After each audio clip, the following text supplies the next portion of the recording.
Ek glo elkeen van ons het al ergens in ons lewe iemand gehad wat ons geïdealiseer het. Iemand wat vir ons 'n voorbeeld was, iemand wat vir ons baie beteken het en wat ons graag nagevolg het, en soms met goeie en miskien selfs nie sulke goeie gevolge nie. Maar kom ons lees van so 'n voorbeeld in die Bybel, naamlik in 1 Korintiërs 4 vers 14 tot 16. Hierdie dinge, sê Paulus, skryf ek nie om julle skaam te maak nie, maar om julle as my geliefde kinders tereg te wys. Want al sou julle ook duisende leermeesters in Christus hê, baie vaders het julle nie. Deur die verkondiging van die evangelie is ek in Christus Jesus julle Vader. Daarom spoor ek julle aan, volg my voorbeeld. Paulus propageer hier die voorbeeld van 'n vader.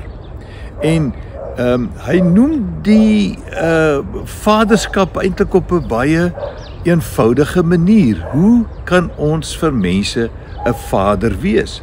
En ek dink die feit dat hy dit vader noem, beteken eintlik maar net 'n leier, iemand wat vir jou 'n voorbeeld is. Iemand, of dit nou manlik of vroulik is nou nie, dink ek, werklik ter sprake nie.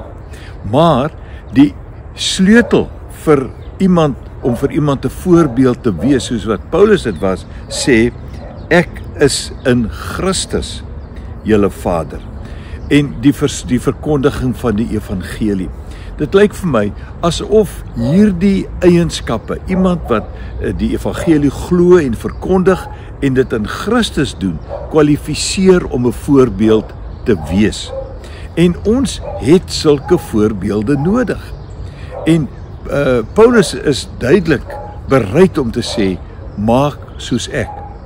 En ek glo ergens in ons lewe het ons so iemand.